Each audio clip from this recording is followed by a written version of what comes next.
Rabbi shrah li sadri wa yassir li amri wahlul 'uqdatam min lisani yafqahu qawli. Alhamdulillah ibu yang dirahmati dan diberkahi Allah Subhanahu wa taala. Sebelum kita lanjutkan ke materi berikutnya, yang terakhir sekali kita sudah menyelesaikan tentang sifatul huruf. Sekarang saya ulang, kemudian saya gabungkan antara makharijul huruf dengan sifatul huruf. Karena makharijul huruf dan sifatul huruf ini adalah satu kesatuan yang tidak bisa dipisahkan. Maka ketika kita belajar makhraj harus tahu juga sifatnya apa yang terdapat dalam huruf-huruf tersebut. Maka kita ulang sedikit secara garis besar. Makharijul huruf itu adalah tempat keluarnya huruf. Ini saya ulang cepat saja. Kemudian secara garis besar dia terbagi kepada 5, yaitu yang pertama al-jau, yang kedua al-halqu, al-jau, al-halqu, al-lisanu, asy-syafataini, al-khayshum. Kemudian yang fokus membahas huruf hanya 3 saja, yaitu huruf yang keluar dari tenggorokan ada 3 tempat 6 huruf. Huruf yang keluar dari lisan ada 10 tempat 18 huruf. Huruf yang keluar dari bibir ada 2 tempat 4 huruf. Maka totalnya ada 28. Ini sifat huruf itu ada muhaqqaq, ada muqaddar. Ini adalah sifat yang memiliki tempat. Kemudian ada lagi muqaddar, yaitu sifat yang tidak memiliki tempat. Dia hanya lebih kepada cara membaca saja. Yaitu al-jawf, ini lebih kepada cara baca panjang. Kemudian al-khayshum lebih cara membaca dengung. Maka ini huruf al-jawf dia huruf mad, alif, waw, ya. Sedangkan dengung nanti ada beberapa tempat yang dimana saja kita harus membaca dengung. Dan penyebab jadi dengung itu adalah huruf nun dan mim. Ketika nanti kita belajar di sifat. Kemudian di sini pembagiannya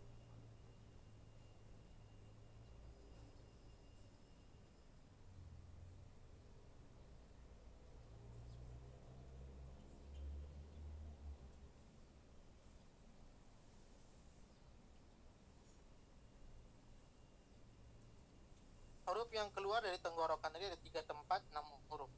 Ya. Ini ibarat leher, tenggorokan bawah ha dengan hamzah, tenggorokan tengah ha dengan ain, tenggorokan atas kha dengan ri. Tempat. Kemudian huruf yang keluar dari lidah ada 10 tempat 18 huruf. Al-lisan. Ini al-halqu. Al-lisan ada 10 tempat 18 huruf. Ini ibarat lidah. Di sini ada 10 tempat. Kemudian 18 huruf. Yang pertama pangkal lidah qaf. Tempat yang pertama antara pangkal dengan tengah. Ya, antara pangkal dengan tengah hurufnya adalah kaf. Tengah lidah tepat jim, shin, ya. Ini tempat yang ketiga. Tempat yang keempat tepi lidah paling belakang, yaitu huruf dhad. Lengkungan awal lidah huruf lam.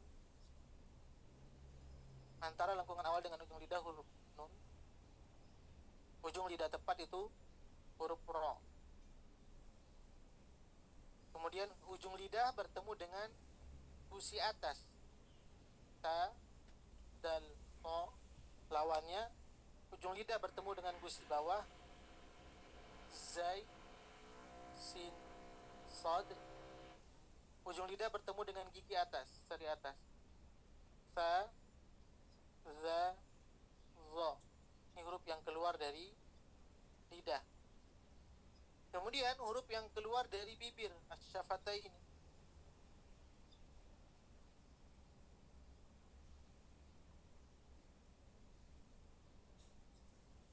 Ada 2 tempat 4 huruf.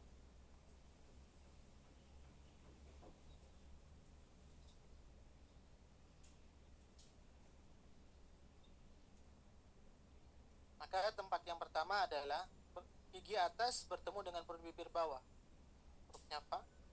Baru tempat yang kedua bertemunya dengan dua bibir, ba, mim, waw. Ini sifat makharijul huruf. Jadi tadi al-jauf itu lebih kepada cara membaca mat, hurufnya alif waw ya. Maka praktek mat ketika membacanya mulutnya terbuka, a, ma, qi, fu, terbuka. Makharijul huruf sudah tadi. Kemudian tempat-tempatnya yang al-khayshum, bacaan yang didengungkan di pangkal hidung ada 8, yaitu untuk materi nun sukun dan tanwin, ini bacaan dengung nun sukun dan tanwin, yaitu pada bacaan ikhfa, iklab dan idgham bi gunnah. Kemudian ikhfa syafawi, idgham mimi, ini pada cara baca mim sukun. Nun bertasydid dan mim bertasydid ini di gunnah musyaddadah, nanti ditemukan gunnah musyaddadah.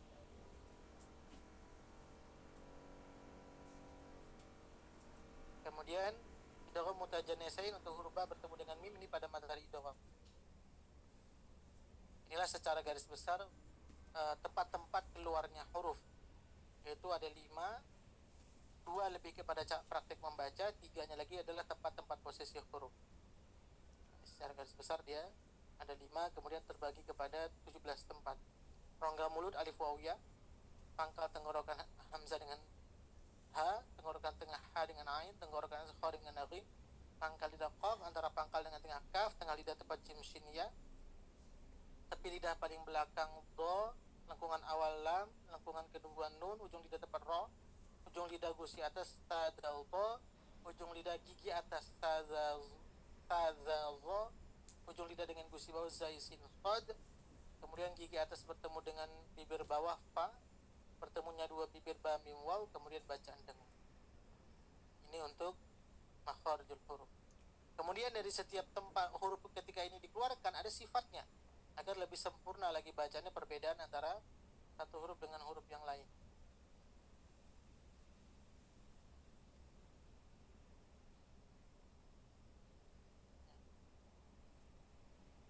Maka sifat adalah segala sesuatu yang menempel atau melekat. Kalau kita ingin lihat gambar itu di makharijul huruf ini.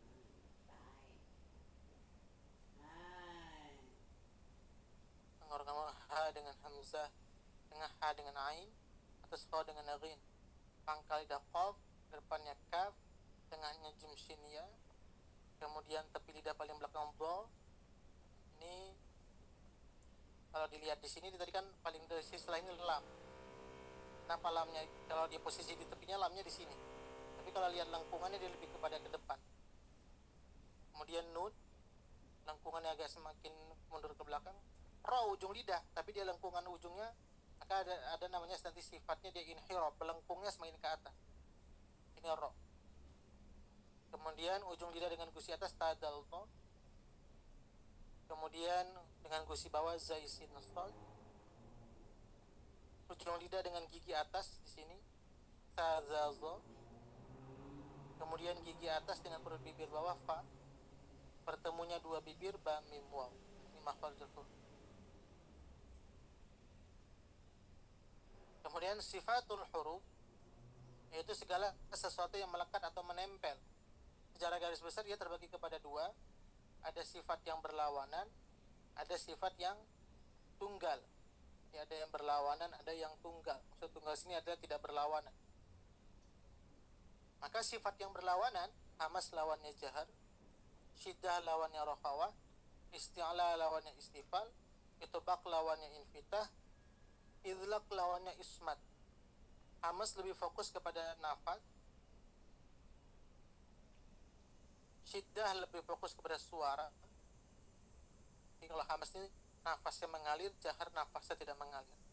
Syiddah suaranya tertahan, rokhawah suaranya tidak tertahan mengalir. Isti'la ini dari fokusnya pangkal lidah. Pangkal lidahnya terangkat ke langit. Sedangkan itbaq dan infitah dari pangkal sampai ujung lidah.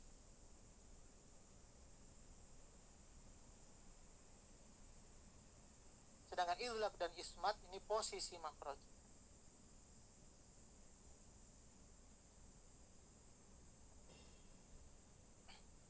Kemudian kita bahas yang pertama, hamas dengan jahar, jadi fokus kepada nafas. Mana yang harus kita hafal? Yang di garis bawah saja. Maka kalau kita sudah hafal yang di garis bawah ini, sisanya adalah lawan dari sifat tersebut. Maka yang perlu kita hafal untuk nafas itu udah hamas, yaitu huruf yang apabila diucapkan nafasnya mengalir. Syairnya fahassahu syakhsun sakat. Jadi kalau diletakkan tangan kita di depan mulut itu ada anginnya. Fa, ha, tha, ha, shin, kha, sad, sin, kaf, ta. Maka sisanya ada jahar, huruf yang ketika diucapkan dia tidak mengeluarkan nafas. Kemudian untuk suara itu ada syiddah dengan rokhawah.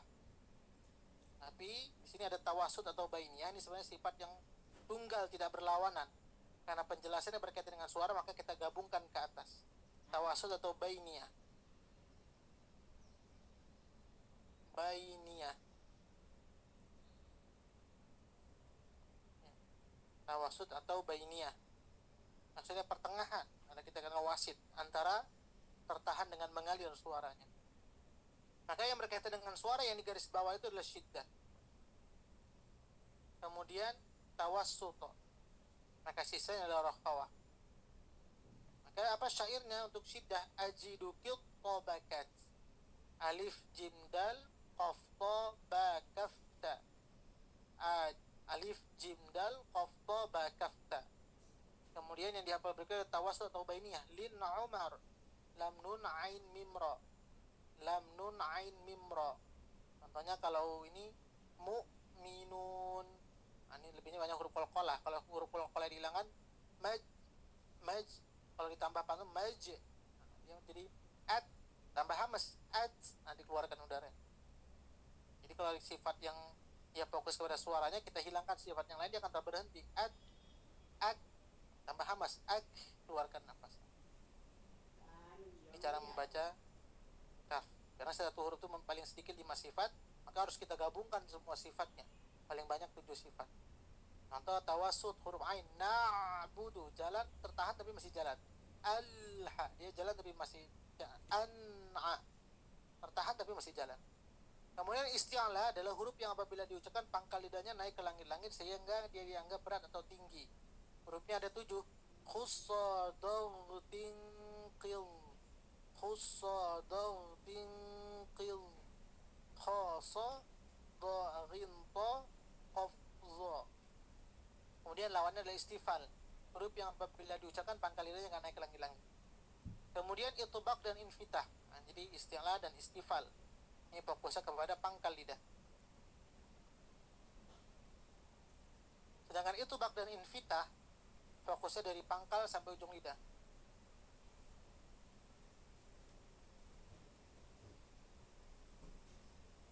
Yaitu huruf yang apabila diucapkan dari pangkal, dari belakang sampai ujung lidah menutup langit-langit. Hurufnya ada 4. Sad, dod, to, zo. Jadi dia melengkung, nutup langit-langit. Sisanya adalah infitah, huruf yang apabila diucapkan dia tidak sampai menutup langit-langit. Nah, sisa huruf yang 4 di atas.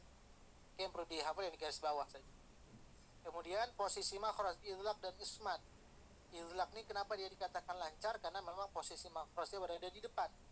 Hurufnya ada 6. Farra min lubbin. Fa, ra, mim, nun, lamba. Sedangkan yang lainnya di belakang makhrajnya semua. Nah, dari mana kita bisa tahu di belakang atau di depan? Lihat saja dari gambar ini. Ini dianggap di belakang. Jadi kalau perjalanan dari belakang terus naik ke depan, yang di depan-depan inilah dia dianggap lancar. Kenapa? Karena dia langsung di depan mudah mengeluarkan bacaannya. Sedangkan yang di belakang ini perlu perjalanan panjang baru dia sampai ke depan. Itu izlaq dan ismat. Jadi sini lebih kepada posisi makhraj.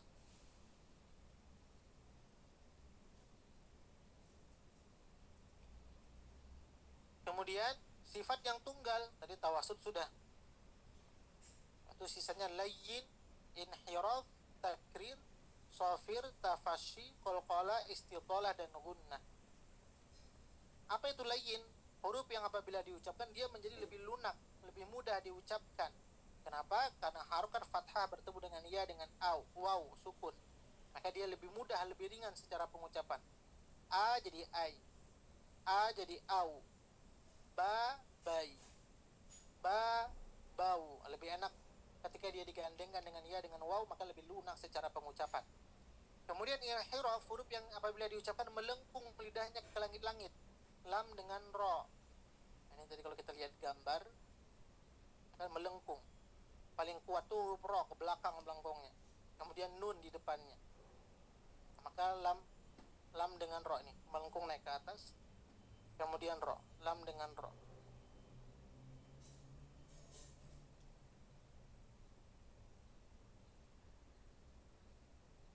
Melengkung lidahnya ke langit-langit itu inhiraf. Huruf yang apabila diucapkan lidahnya melengkung.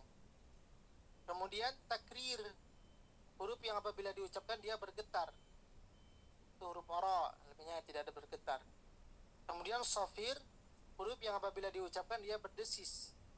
Sin, zai, sad. Itu safir, selebihnya tidak ada yang berdesis. Kemudian tafashi, huruf yang apabila diucapkan dia menyebar, anginnya lebih banyak. Jadi kalau hamas kan sudah menyebar, mengeluarkan angin, maka di antara yang paling banyak mengeluarkan angin itu adalah huruf shin. Kemudian qalqalah adalah huruf yang mantul atau membal. Qaba jim dal. Nanti penjelasannya bisa lebih detail di materi qalqalah. Kemudian tadi ada isti'la, huruf yang berat. Usadau tinqiz. Di atas itu ada yang lebih berat lagi, itubaq. Di atas itubaq tadi kan ada 4. Dia dianggap berat. Nah, kalau kita lihat isti'la sudah dianggap berat. Khusadau tinqiz ada 7 huruf. Di atas ini ada lebih beratnya lagi, itubaq, tinggal 4 huruf. Karena yang 3-nya lagi dia tidak menyentuh sampai ujung, hanya pangkal saja yang naik. Nah, yang pangkal saja naik ini kha, kemudian rim dengan qaf. Sedangkan yang sisanya ini dari pangkal sampai ujung. Ini sudah ada juga di dalamnya dari pangkal sampai ujung, tapi yang kita cek dulu ujungnya dulu. Kemudian dari pangkal sampai ujung lebih spesifik lagi, tinggal 4. Dari yang 4 ini mana yang paling berat? Itu adalah istitalah, huruf dha, memanjang. Jadi huruf yang paling berat itu secara pengucapan adalah huruf dha, istitalah, memanjangkan dari pangkal sampai ujung lidah. Kemudian gunnah, huruf yang menyebabkan bacaan jadi berdengung, itu huruf mim dan nun. Inilah sifatul huruf. Maka kita lihat ada tabelnya, checklist untuk memudahkan. Contoh huruf ba,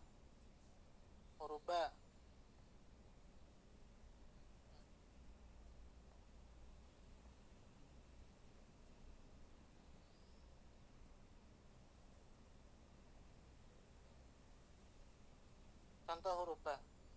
Secara tempat keluarnya dia adalah asyafatain, 2 bibir. Tempat keluarnya 2 bibir. Sifatnya apa untuk dinafas? Baca syairnya. Fahatsahu syakhsun sakat, nggak ada huruf ba, berarti dia dijahar. Huruf yang ketika diucapkan nafasnya tidak mengalir. Tawasud, rokhawa dan syiddah, ini lebih kepada suara. Ajidu qitbakat, ada di syair ba, ya kan perlu dihafal ini syairnya. Kalau di suara syiddah, tawasud, ini syair yang perlu dihafal. Ini pangkal lidah.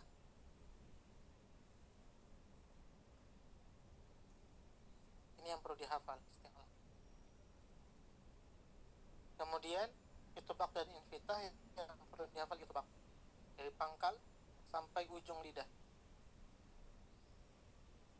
Izlaq dan ismat posisi makhraj yang perlu dihafal yang izlaq. Jadi kita cek di hamas, fahatsahu syakhsun sakat, tidak ada huruf ba, maka dia jahar. Huruf yang diucapkan nafasnya nggak mengalir, ba nggak ada anginnya. Kemudian di suara ajidu qitba, dia ada di syiddah, berarti suaranya tertahan, ab. Tanpa kalau ab sudah dihilangkan pantul ab, tertahan. Kemudian pangkal lidah Khussa dautin qidh. Oh, nggak ada di istilah huruf ba syairnya. Itu udah otomatis dia istifal. Kemudian di pangkal, dari pangkal ujung lidah, sodot tozo, nggak ada. Berarti infitah. Izlak posisi makhraj, farra min lubbi, ba, ada huruf ba berarti dia di depan. Izlak. Kemudian yang sifat tidak berlawanan, utubu jadin, oh dia ada qalqalah. Berarti huruf ba itu ada 6 sifat. Ini cara mendeteksinya. Contoh lagi huruf dal. Gimana teman keluar hurufnya? Lidah. Ujung lidah dengan gusi atas, al-lisan. Sifatnya al-lisan di ujung lidah menyentuh gusi atas.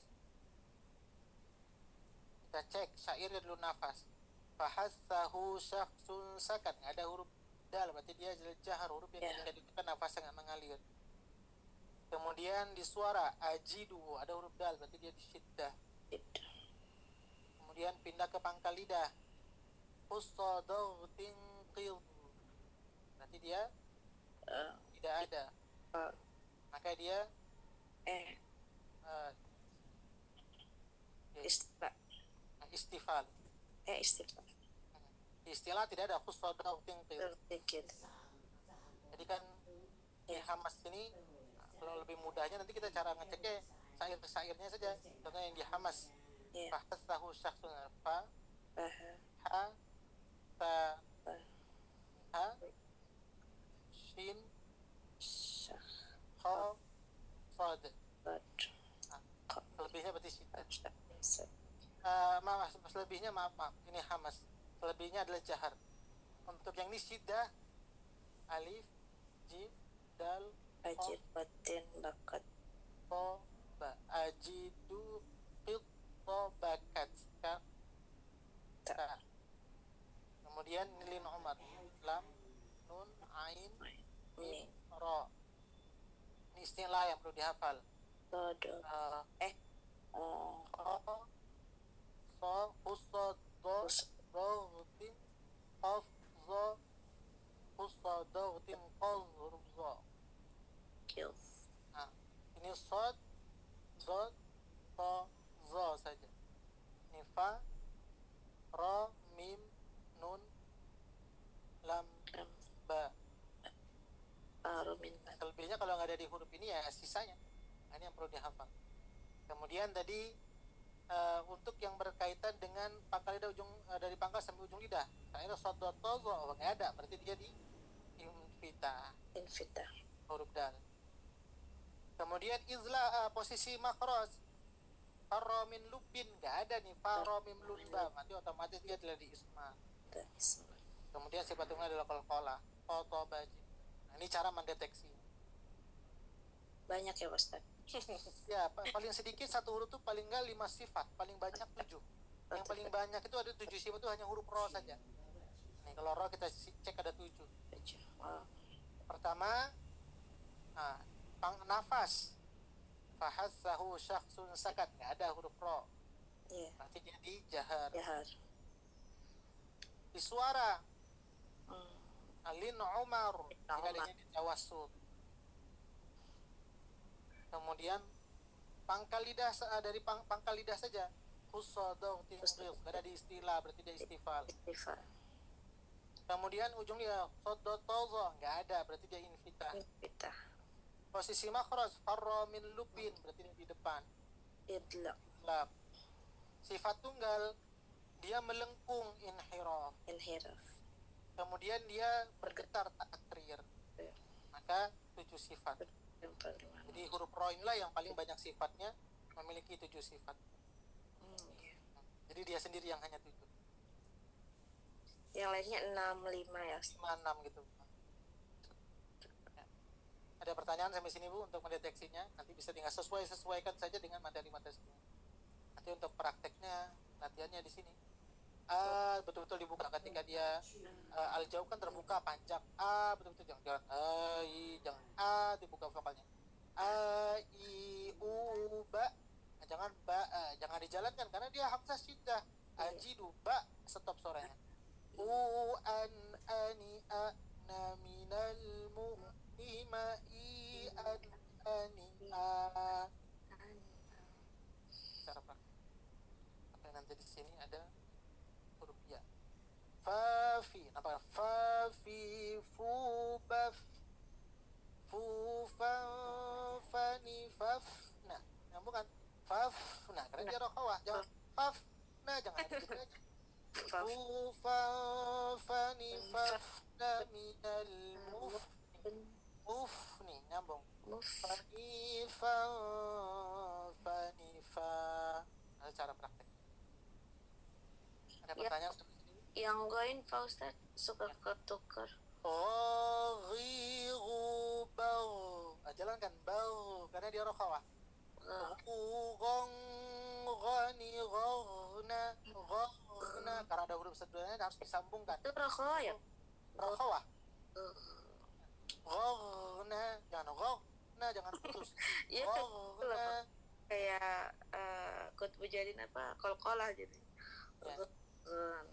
Seperti maghdubi alaihim. Maghdu jangan ada jedanya. Maghdubi. Sambungkan suaranya. Karena dia rokhawah.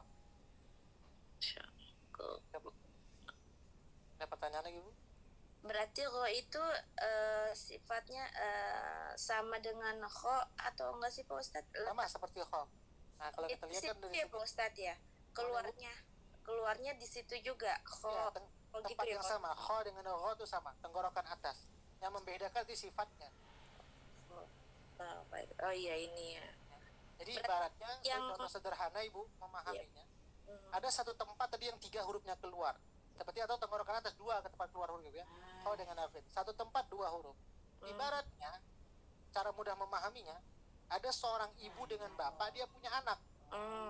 Sumbernya sama, ibu bapaknya sama. Tapi kan orang punya anak 2, 5, 6. Jadi 6 anak itu sumbernya sama, tempatnya sama, bapak ibunya sama. Tapi sifat mereka berbeda-beda. Nah, itulah sifat yang membedakan.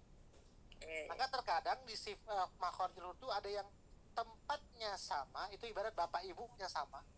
Tapi anaknya itu siapa anaknya? Kho dengan afid. Maka dari kho dengan afid memiliki sifat yang berbeda.